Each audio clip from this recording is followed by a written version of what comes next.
Dan satu lagi pesan Niki, berhentilah kalian selalu nunggu giveaway. Karena itu bisa bikin kalian jadi nggak mau bergerak, otak kalian tidak bekerja dengan baik. Itu kan cuman mantengin Instagram satu artis yang selalu menyanyikan giveaway.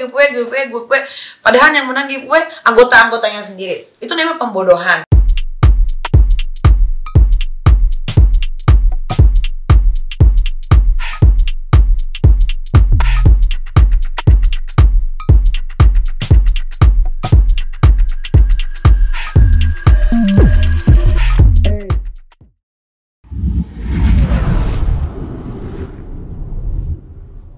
Kita agak serius sedikit. Ya. Alemong. Kita agak serius sedikit. Nah, itu apa namanya? Niki kan pernah. Iya. Orang bilang melawan FPI, melawan sejumlah kiai atau ustadz. Iya. Itu satu Niki dengan sadar. Iya. Dan apa namanya, keberanian dan nekat itu datangnya dari mana? Sebetulnya kalau dibilang kok Niki berani, kok Niki nekat, nggak mungkin Niki seberani itu ya. Nah, sebenarnya Niki itu bukan melawan sebagai rakyat Indonesia yang berhak juga bersuara. Niki sama aja dengan yang lain-lain yang ada di Indonesia ini yang pengen juga menyuarakan, tapi mungkin tempatnya nggak ada kali. Nah, kebetulan saat itu ya Niki memang harusnya pergi untuk ke Makassar bersama kakaknya juga Fitri Salvero. Seperti biasa Niki itu kan seorang orangnya bukan morning person gitu kan, yang bisa bangun pagi. Akhirnya Kak Fitri jalan duluan, aku baru bangun. Dan pas hari H beliau pulang. Pas hari H aku telepon Kak Fitri. Kak, aduh aku telat nih. Enggak, lu nggak telat kan? Dia juga masih di tol. Kok masih di tol? Ini kan bentar lagi mau terbang. Itu belum buka TV tuh? Belum. Aku tuh orangnya nggak terlalu suka nonton TV. Lah, terus Kak Fitri langsung video call. Kok masih di sini ngapain Kak? Udah lihatin ternyata nggak bisa maju ke depan, nggak bisa mundur ke belakang, nggak bisa ke kanan, nggak bisa ke kiri. Dia stuck aja di situ kan. Oh, ya udah. Dulu aku tuh sering banget yang namanya live Instagram. Nah, pas aku lagi live Instagram, ya aku refleks aja gitu kan. Karena aku bilang, iya nih gara-gara, aku tidak menyebutkan nama, cuman iya gara-gara penjemputan akhirnya semua orang yang harus ke bandara dan lalu lintas yang ke sana jadinya terhambat. Tiba-tiba ada yang nyeletuk gitu kan di situ. Kenal nggak sama Habib? Dia bilang gitu. Aku ngomong Habib itu tukang obat kan. Gitu. Artinya tidak menunjuk siapa-siapa? Tidak menunjuk siapa-siapa. Cuman dijadiin satu berita yang besar, yang jujur sampai awal-awal tuh aku deg-degan kan. Apa gitu, aduh emang nih aku bilang gitu kan. Cuman aku coba untuk menenangkan diri. Ternyata bangun tidur ada lagi persoalan baru kan. Tapi kalau besoknya? Iya, tapi kalau mau jujur, maksudnya siapalah Niki ini kan bisa melawan organisasi besar di Indonesia yang sudah tahun-menahun ada di sini gitu. Jika apa yang Niki lakukan membuat yang lain menjadi berani bersuara, rasanya bukan dalam masalah FPI aja gitu. Apalagi melawan Ustadz. Niki tentu tahu sebagai umat Muslim, Niki keberatan jika ada orang mengatakan Niki melawan Ustadz atau melawan tokoh agama atau ulama. Karena kepada Ustadz yang baik, Niki sangat hormat. Dan kebetulan memang Niki ada dekat sama beberapa Ustadz yang ya kayak Ustadz Maulana gitu kan. Terus suaminya Kartika Putri gitu kan. Karena mereka Ustadz-Ustadz yang selalu mengajarkan yang benar-benar gitu loh. Maksudnya tidak pernah menyimpang untuk membenci umat satu sama lain.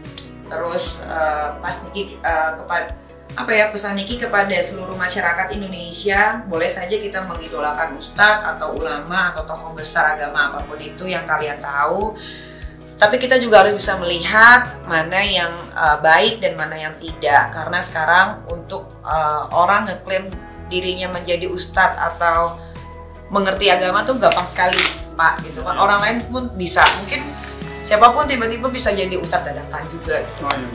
Jadi memang benar-benar harus hati-hati banget ya kita untuk pilih panutan, apalagi yang namanya ustadz. Dan waktu itu kan Niki tidak punya dia tidak ada urusan dengan soal agama. Nggak ada, aku kan juga ngerti lah soal agama gitu kan. Nggak ada aku urusannya dia mau apa, dia mau apa terserah aja. Cuman Niki waktu itu bersuara karena ya karena orang Indonesia sebenarnya harus menyuarakan apa yang dia rasakan. Ya. Dan suara Niki pada saat itu seperti mewakili suara banyak orang yang diam. Gitu, sehingga sadar nggak Niki pada saat itu bahwa setelah beberapa hari ke depan makin hari kan rame dan dukungan terhadap Niki juga luar biasa. Ya, Niki rasain banget sih. Maksudnya jangan tunggu satu orang yang mau mulai dulu gitu loh. Mendingan kalian seluruh rakyat aja yang mulai. Kenapa harus nunggu satu orang langsung orang yang lain ikut-ikutan? Dan pada saat Niki yang memilih untuk memulai gitu ya? Aku nggak pernah memilih diri aku untuk memulai. Karena siapalah aku, Pak. Aku cuma Nikita Mirzani, seorang janda anak tiga. Iya, yatim piatu pula. Itu spontan. Yang aku pun nggak pernah targetin dalam hidup aku untuk melawan satu organisasi yang sebetulnya dalam hati kecilku pun aku takut gitu. Kan mereka kelompokan yang besar kan hampir seluruh Indonesia. Aku cuma sebiji Pak gitu, seorang diri gitu. Tapi ya karena apa yang aku lakukan memang sebenarnya normal-normal aja. Jadi aku pikir apa yang harus ditakutkan gitu. Ya, kita ngomongin sedikit. Kita kan baru ini merayakan Hari Kebangkitan Nasional ya. Kira-kira apa makna atau ini menurut Niki Hari Kebangkitan Nasional bagi anak milenial saat ini itu apa? Nah, buat Niki Hari Kebangkitan Nasional untuk anak-anak muda itu harus lebih kreatif lagi. Semakin semangat berkarya, jangan malas karena kemalasan hanya akan membawa kita susah. Harus selalu ingat perjuangan para pahlawan kita. Kita sudah diantarkan kepada kemerdekaan, jangan kita disia-siakan dengan bermalas-malasan. Dan satu lagi pesan Niki, berhentilah kalian selalu nunggu giveaway. Karena itu bisa bikin kalian jadi nggak mau bergerak, otak kalian tidak bekerja dengan baik, tuh kan cuman mantengin Instagram satu artis yang selalu menjanjikan giveaway.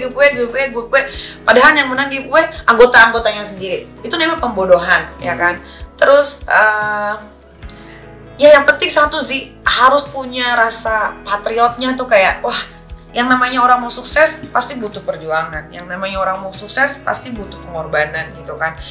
Orang sukses itu bukan cuma diam duduk mainin handphone gitu. Jadi kalau zaman milenial sekarang tuh rata-rata orang kayak begitu Pak gitu kehidupannya yang aku lihat sendiri. Nih teknologi berkembang begitu pesat. Ya. Tapi kan kita sadari efek teknologi itu bisa positif untuk kemajuan, untuk kesejahteraan masyarakat. Tapi juga pada saat yang sama itu bisa membahayakan. Bisa Niki apa?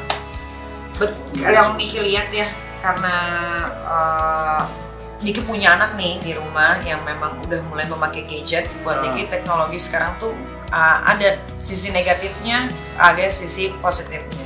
Positifnya itu lebih ke seperti kalau kita mau mencari suatu berita atau apapun itu, atau kita mau melakukan apa bisa lewat teknologi. Betul. Ya, dan semua bisa dipermudah. Bisa dipermudah, kita nggak usah ngantri, kita nggak usah capek-capekan macet. Meeting juga tidak harus. Ya, meeting bisa pakai Zoom meeting sekarang. Cuman negatifnya adalah sekarang banyak banget nih game-games online yang kurang mendidik menurut aku sebagai seorang ibu, yang bisa mengakibatkan nanti anak-anak zaman sekarang ini kan lebih cerdas ya Pak ya. Mungkin dari apa yang dia asumsi, apa yang dia konsumsi, apa yang dia minum segala macam itu terjadi sama anak aku gitu kan. Terlalu cerdas-cerdasnya anak aku, jadi kalau dia dikasih satu games yang aneh-aneh dia nanti akan tiru. Terpengaruh ya? Iya, akan tiru. Nah itu yang lebih berbahaya. Nah mungkin pemerintah bisa lebih konsen ke situ kali ya, ke games online atau pengaruh negatif dari teknologi lah ya. Pengaruh dari teknologi. Terus kan ada juga gara-gara teknologi orang juga jadi gampang untuk minjem online. Nah itu juga bahaya. Itu merusak mental. Itu merusak mental, bikin jadi malas, abis itu mau bunuh diri karena abis dia pinjam nggak bisa bayar. Nggak bisa bayar, akhirnya berbunga-bunga. Nah itu sih sebenarnya teknologi itu tergantung kita mau bawanya kemana. Ke positifnya bagus, untuk kedepannya ke negatifnya juga ada banyak banget gitu. Jadi memang teknologi itu kayak pisau bermata dua. Iya. Bisa digunakan untuk mengupas mangga, bisa makan. Tapi kalau salah bisa membahayakan kita. Jadi itu teknologi memang luar biasa dan setuju sekali sama Niki. Negara, pemerintah punya tanggung jawab untuk menjaga generasi bangsa ini dari pengaruh negatif. Betul. Teknologi itu ya. Iya. Luar biasa Niki. Nah, Niki ngomong, Niki itu sudah punya modal populer ya. Alhamdulillah Pak. Cantik juga ya. Nekat ya. Punya keberanian ya. Nah terus Niki punya mimpi nggak untuk masuk politik? Sebetulnya kalau ditanya punya mimpi pasti punya, karena Niki itu seneng banget menolong banyak orang sebetulnya. Tapi, setelah mimpi ada rencana nggak masuk? Kepengennya sih Pak. Oh gitu. Cuman aku tuh masih mempersiapkan diri mungkin untuk terjun ke dunia politik yang menurut aku dunia politik di Indonesia ini terlalu keras. Terlalu keras ya. Kan Niki udah biasa hidup. Iya sih, takutnya mereka yang nggak siap aku masuk malah. Takutnya yang nggak siap kembali Pak. Gitu. Kenapa? Ya mungkin karena aku kan terlalu berani menyuarakan suara rakyat gitu kan, apa yang rakyat minta aku bisa. Itu bagus kalau gitu. Tapi kan kalau di situ nggak bagus. Ya mungkin aku masih mau mempersiapkan diri dulu kali mau. Kalau basicnya aku tuh suka banget menolong banyak orang sebetulnya. Nggak usah masuk ke dunia politik, dunia kehidupan aku sehari-hari pun kalau bisa aku tolong, aku mampu aku akan tolong gitu. Sebatas aku bisa. Gitu. Artinya sebelum masuk politik pun apa yang bisa dilakukan sebagai warga negara Niki sudah lakukan. Iya, sudah. Tanpa harus semampu ya, tanpa harus masuk ke politik. Kadang-kadang malah pemerintah nggak bantu, aku yang turun tangan sama Kak Fitri. Itu luar biasa. Iya, makanya aku pikir kayak apa sih yang mereka terima aku gitu. Oh gitu ya. Justru bukan Niki yang siap atau tidak, mereka siap atau tidak. Jadi luar biasa. Luar biasa. Oke, kita ngobrol yang lain tapi ini. Jadi kita ngomongin yang kembali lagi ke tadi agak yang serius-serius sudah lewat. Udah lewat, alhamdulillah Pak.